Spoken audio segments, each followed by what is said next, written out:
สวัสดีครับพี่น้องอ้ายกายตายดิเอาก็อ้าว่าวลมอยากได้ เอาก็ว่าอยู่เอาบอกสุเพิ่นนอนตู่พี่น้องเธอว่ากับผัวคุณแม่ตอนนี้ยังไม่ได้กลับบ้านรถคุณอามีปัญหาบีแตกนะคะมาอื่นเขาจังสิแปลงให้ตอนนี้อยู่ตลาดดงหินอีหยังนี่บ่ได้ อุ้ยกระตู้เซาเรื่อยเลยบ่แม่นติ สายตลอดมึงในสาย นั่นๆเอาเซาเรื่อยบ่ดูเซาเรื่อยอยากเบิ่งในใสไอ้ดังเอาไม้เซาเรื่อยเบิ่งดูเด้อเซาเรื่อยยืนนี่เลย โอ้ยตายภาคมึง อันตู้อันนี้เด้อ อาตู้กูมาพาบักตลอดซู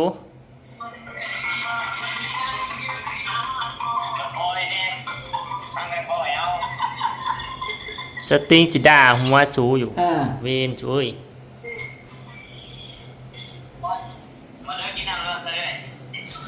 ตำรวจกับบ่มาฮุบซูเนี่ยเนาะนี่มันชาเซาเรื่อยว่าตำรวจสั่งมาคุกปานนี่เซาเรื่อยว่าอันนี้ชื่อเจ้าต้มยังไงเนี่ย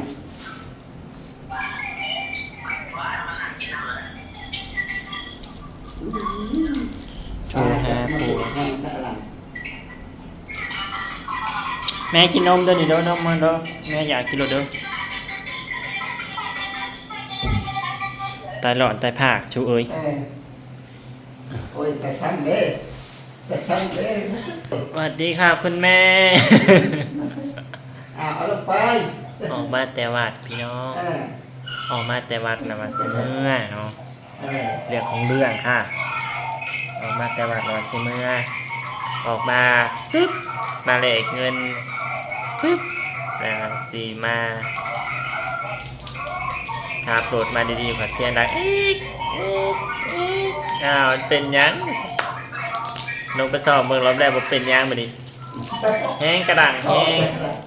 ก็จะเป็นอีกแบบนึง แห้งกระดังแห้งอะไรก็เลยเข่าห้าเข่าบีแตกค่ะแปลงมาได้ไปสื่อมาคลองมาคาสิแปลงใส่กันเมื่ออื่นคุณเขาว่าคล้องยังอะไรบียังแบบสื่อมาเรียบร้อยบีแตกเมื่อมาได้มันจะทำมาเขากับว่ามันโดนแล้วเผื่อสิแล้วมันจักโมงเขาก็จะมาหาลูกหาเมียเขาสั่งกันโอ้ยแต่มันซาเด้เพราะมันปวดหัวปวดสมองปวดจิตปวดใจดิเมื่อไปเมื่อดิ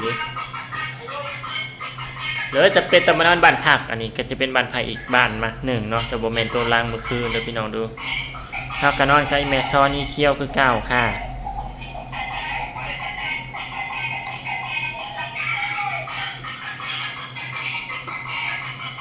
เลยนอนอีกคืนหนึ่งมาอื่นจะเต็มมือขับแป้งรถแล้วก็ได้ทางสีเมื่อกามันสีอันตรายพี่น้องเพราะว่ามันดังแห้งดิดังอีกเนาะจะมันจะตายอยู่ข้างทางตัวใดมันอันตรายทางมันก็บาไกลๆประมาณ 3-4 ชั่วโมงผ่านมาหอดเลยเนาะก็เลยจำเป็นต้องหาบ่อนนอน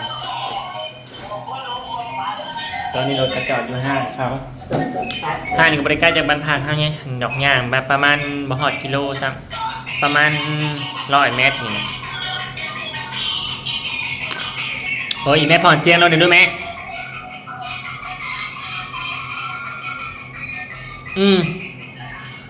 ย่านแต่ไม่ได้ยินเสียงผัวเพิ่นน่ะ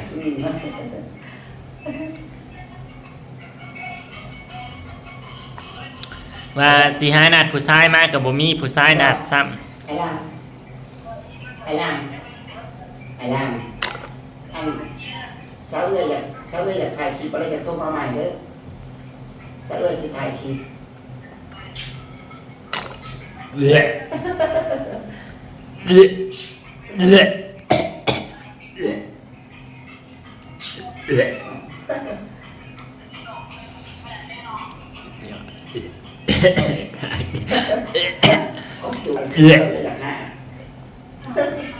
กินนมไปมื้อนึงกูเช้าบ่สบายเย้ใช้เวลาถ่ายคลิปเด้อฮะ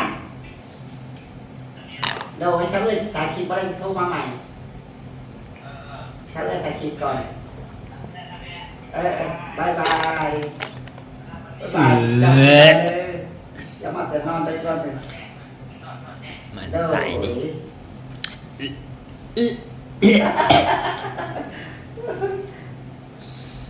แม่มานั่งว่าดีๆแม่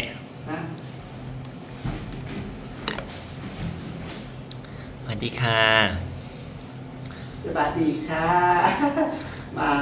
ขึ้นมาเนื้อวัดสิบานอนคืนเดียวพี่น้องเป็น2 คืนบ่คือขึ้นไปก่อนแล้วบ่ถือสักพี่น้อง เมนูพอสุดนี่เอามันตีจุดเดียวคาคีนี่ตี ลูกสาวมาถือเครื่องเดียวว่าคืนเดียวคือมาได้บัดมาได้เป็น2 คืนเลยนอนสุดเก่าเลยค่ะ อันนี้ขึ้นซองพี่น้อ แม่ ง น เรื่องของเรื่องพี่น้องเอ้ยคือ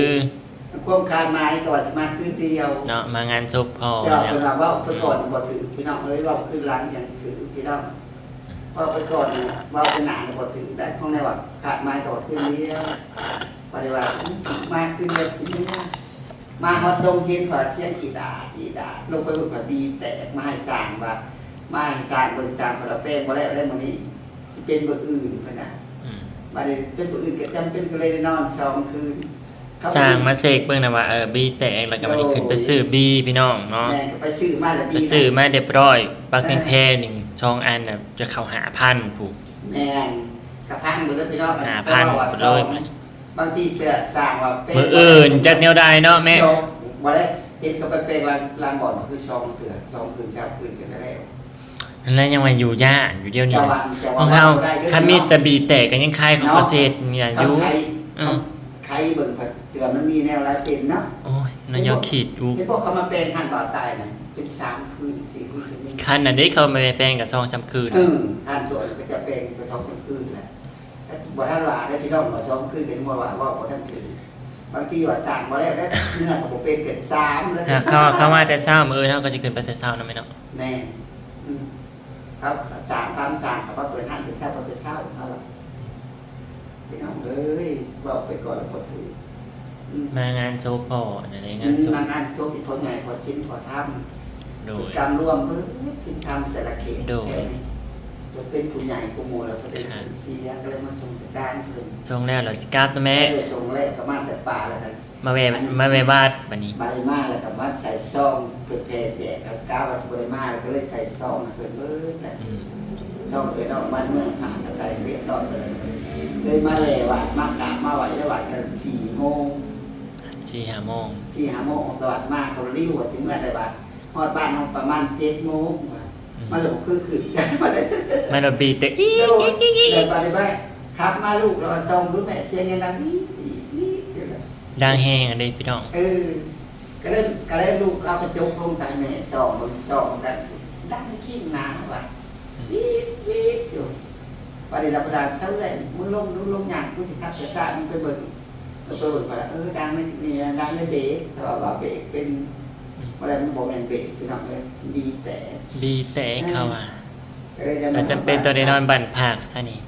ยังคายนะแม่เนาะคันแบบครับ เขาไปแตะป่าอยู่โรงแห่งเวทนะ ค่ะ บุญยังมีเนาะ เนาะบุญได้พี่น้องเลยเขาไปแตะการลงสันทางเวทสิไปช่วยเราแย่นะโอ้ จ้าจังได้ยังบ่ชัญญาณก็บ่มีเด้อทางนั้น แม่ แม่ สิโทษบ่ได้ยัง บริจาคผู้ใดอีกเฮือนก็บ่ห่างๆอยู่น้ำป่าดำดงคำไว้กลางค่ำกลางคืนโอ้ย พี่น้องเลยกับว่าบุญแห้งบุญคำนำสู้หรือปะแตะกันในกลางเมืองกลางหน้า บ่แม่นกลางเมืองแม่สิออกบ้านเฮาเลยนี่อยู่โซนเมืองแล้วนี่ มันสีเมืองยังมีหานสอง ยังมีหานสอบก็มีบ้านพัก โดยก็มีบาดผ่าก็จะดีแต่ว่า ดียังว่า ถ้าบ่มีบาดผ่าอาจจะกระพุ้นตุกก็สิไปโดนเขตพุ่น สามไม่รู้เจ้าสิจังใดลู โด ก นเกิดบัญชีเอามาสร้างก็จะสิว่าจังใดเป็นก็ไปเป็นอยู่กลางดงกลางป่าพี่น้องเอ้ยบุญแห้งได้ จากพาสิไปลากไปจู โอ้ยจะ พี่น้ ไป อง สิประดับรากรับแก่ให้อีกเลยจะสิพัวพันไปบ่เป็นญาติพี่น้องมีแถวนี้พี่น้อง ค่ะ จะได้ขอบคุณแห้ง ยังว่าบุญ มันแตก เนาะ กับแตกคนหันสร้างครับบ้านผักไปอยู่ใกล้หันสร้างอันนี้ได้นอนบ้านผักสร้าง ตอนนี้คันเล่นแล้วมื้อนี้ก็ยังคล้ายสิได้เมื่อบัดเขาว่าโอ้ยเฮิงได้เพิ่นสิแล้วเขาเพิ่นนู่นนี่นั่นอีก เขาจนเราบ่ได้มาเนี่ยเขาว่าที่มาเปิดห้างเป็นเช้าพี่น้องแต่ว่าโอ้ยมันบ่คือ ก็ยังแม่ ยั ยัง ง คา คาย ย กับลูกตาเนาะเมื่อเขาบ้านประมาณ7 โมงครับกินข้าวกินน้ำแล้วก็ไล่สดแล้ว เป็นหมูคือชัด จุ่ม คือไปก่อนบ่ถือ มานอนบ้านผักบ่ได้อยากนอนในพี่น้องบ้านผัก บ่เร็วหากบ่นอนก็บ่ได้คิดเลยคิดได้ผ่าซะ เอาอยู่บ่อยู่ก็ตัดไปเองบัดนี้ มันได้เปิดบ่ บ่นั้นเฮาก็สร้างไปได้40%แล้วนั่นแหละค่ะเลยมานอนบ้านผักคืนที่สองอีกพี่น้องเอ้ย บ้านผักของผมเป็นบ้านผักหลังเก่าพี่น้องบ้านผักหลังใหม่ ราคาเดิม ราคาเดียวกันเบิดมาทุกคนเบิดทุกที่กัน ยังก็ตั้งไว้ซ้ำนี่แม่ บ่ได้นอนห้องแอร์แล้วพี่น้อง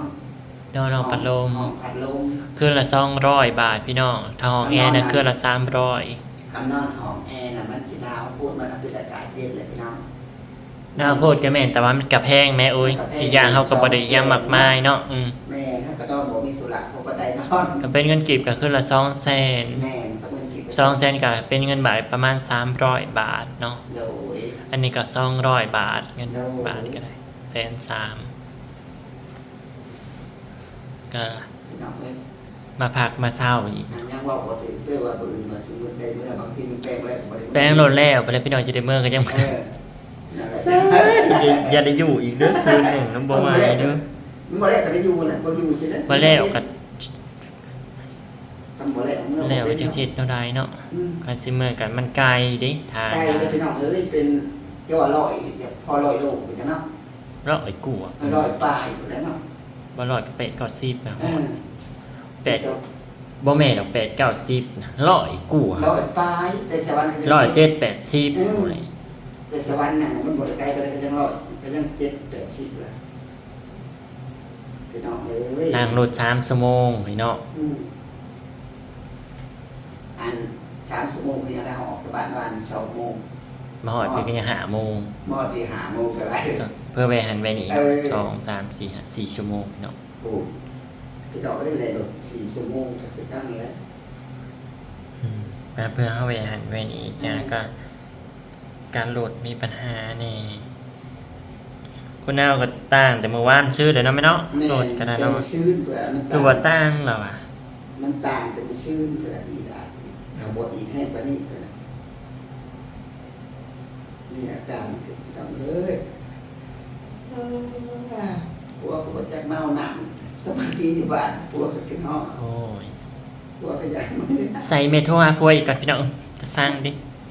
ไปหาหน้าแบบในคนเด้อพี่น้องเด้อขอบคุณทุกกำลังใจฝากเป็นกำลังใจหน่อยเด้อคุณแม่ค้าซอยออกค่าห้องหน่อยเด้อค่ะ พี่น้องแต่ละชอบละนะคะ 2 คืน ต่อยหอยตามกับอุดหนุนได้เลยเสา 2 คืนกับ400 บาทแล้ว เห็น3แม่ลูกผัดผักอยากลงมานอน พอดี บ้านเมืองทาง 2 4พอดีแม่พอดีหอดพันเดี๋ยวแม่2 คืนนี่เนาะนู่นนี่นั่นค่าห้องนี่เนาะ นี่ 2 ห้อง อืม ห้อง1 200 400 800เลยแม่ค่านู่นนี่นั่นอีกดิ เดี๋ยวขายหนัง พอดี1,100โอ้ยเนาะ แม่ป้าก็โอนมาได้แล้วโอนมา5,000เลย ขอบคุณแม่ป้าด้วยโอนมากับค่าโหลดแม่ ก็ขายรถได้แล้วจังหวะ ค่าแป้งโหลดก็จะจุ๊บหรือบ่หาพันกับขอบคุณคุณป้าคนชวนรายเด้อเนาะ รถจุ๊บก็สิตื่นบ่หลาย ตื่นปลาย เอาโทรมาเนี่ย ก็ขอบคุณรายเด้อเนาะขอบคุณ โอนเอา ก็ขอบคุณทุกๆกำลังใจนะคะดีเป็นห่วงเป็นใย ขอบคุณหลายๆคุณป้าที่ดูแล3แม่ลูกที่ต่อยหอยตามครูบาอาจารย์ให้ป้าลูกให้ป้าเลื่อนให้ป้าเจริญถึงตัวเก่าเลย ค่ะ จะตูหมู่บ้านมาไก่มาทัก ขายของขายมีลูกค้าก็มาซื้อหลายๆเด้อเนาะ เนี่ยบจุบบดีให้มาบอกให้มาปนเนี่ยอยากจนหอยมาไก่ให้แม่ป้าเหลืองคือไม้ใส่คือเดือนเด้อให้อยู่ดีมีแห้งน้ำกันต่อไปเด้อคุณป้าแต่พวกอีซีถูกซ่องถูกซ้ายคือการผู้ดูแลแต่ละซ่องกัน โอ้ยอยากรับเลิกนอนแล้วพี่น้องเอ้ยสิไปห้ามน้ำก่อนขอบคุณทุกกำลังใจนะคะ ขอบคุณหลายๆค่ะที่หนาที่นายพ